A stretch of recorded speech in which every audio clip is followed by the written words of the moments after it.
Hi friends, ഇന്ന് ഞങ്ങൾ ഉണ്ടാക്കാൻ പോകുന്നത് എന്താ വെച്ചാൽ ഉണ്ടാക്കാൻ പോകുന്നത് വെച്ചാൽ പുളിശ്ശേരി, പുളിയിഞ്ചി, പുളി എന്നൊക്കെ പറയുന്നത് കോഴിക്കോട് ഞങ്ങൾ പുളി എന്നാണ് പറയുക. അപ്പോൾ ഞങ്ങളുടെ വീട്ടിൽ എങ്ങനെയാണ് പുളി ഉണ്ടാക്കുന്നത് ഈസി ആയിട്ട് സിമ്പിളായിട്ട് എങ്ങനെ പെട്ടെന്ന് ഉണ്ടാക്കാൻ പറ്റുക നോക്കുക. ഇനി നമുക്ക് എന്തൊക്കെയാണ് വേണ്ടത് നോക്കിയാൽ പുളിശ്ശേരിയിലേക്ക് അപ്പോൾ ഒരാണി ശർക്കര, പച്ചമുളക്, ഇഞ്ചി, വെളുത്തുള്ളി, ചെറിയ ഉള്ളി ഇതൊക്കെ ഒന്ന് നുറുക്കി വെച്ചിട്ട് നമ്മൾ എന്ത് ചെയ്യുക, ഇത്ര എമൗണ്ട് പുളി എന്ത് ചെയ്യുക, നല്ലോണം ചെറു ചൂടാക്കിയിട്ട് നമ്മൾ പുളിവെള്ളം എടുത്ത് വെക്കുക. അതിലേക്ക് അരിയും ഉലുവയും ഒന്ന് വറുത്ത് പൊടിച്ച് വെച്ചതാണ്, അതും എടുത്ത് വെക്കുക.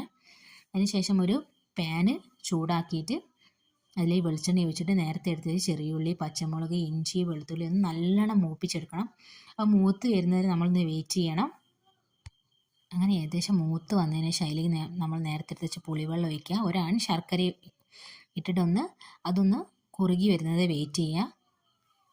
അതിലേക്ക് നമ്മൾ ഒരു സ്പൂണ് കണക്കാക്കിയിട്ട് മുളക് പൊടി, മഞ്ഞൾപ്പൊടി, മല്ലിപ്പൊടി ഇടുക.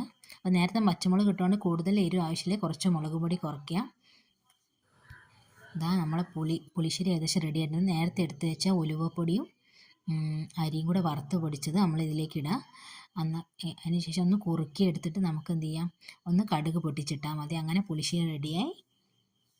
Thank you friends.